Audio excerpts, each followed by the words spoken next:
সমগ্ৰ ৰাজ্য মুখৰিত হৈছে বৰ্তমান যি বহাগ বিহু ৰঙালী বিহু উদযাপনৰ বাবে বা পালন কৰাৰ বাবে সমগ্ৰ অসমবাসী এনেকে আমি যি তেওঁলোক ব্যস্ত আমি দেখা পোৱা গৈছে। কিন্তু ইয়াৰ মাজতে এটা কথা ক'ব লাগিব যে যদি বিহু মঞ্চৰ কথা আহে তেতিয়াহ'লে বিহু মঞ্চত কিন্তু প্ৰত্যেকগৰাকী অসমীয়াই কিন্তু জুবিন গাৰ্গৰ যি সেই কথা কিন্তু প্ৰথমতে মনত পৰে। ঠিক যেনেধৰণে যি গৰিমা গাৰ্গ শইকীয়াই কৈছিলে যে এইবাৰ ৰঙালী বিহু জুবিন গাৰ্গ অবিহনে হয়তো ক'ৰবাত নিথৰ হৈ ৰ'ব। তেখেতে আৰু এটা গুৰুত্বপূৰ্ণ কথা কৈছিলে ইয়াৰ মাজতে যে বিহু মঞ্চত প্ৰত্যেকগৰাকী গায়কে বা শিল্পীয়ে কিন্তু জুবিন গাৰ্গ হ'ব লাগিব।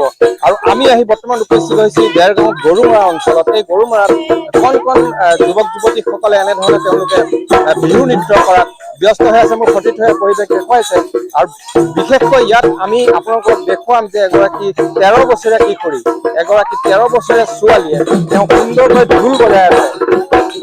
মোৰ সতীৰ্থই দেখুৱাই আছে পৰিৱেশটো।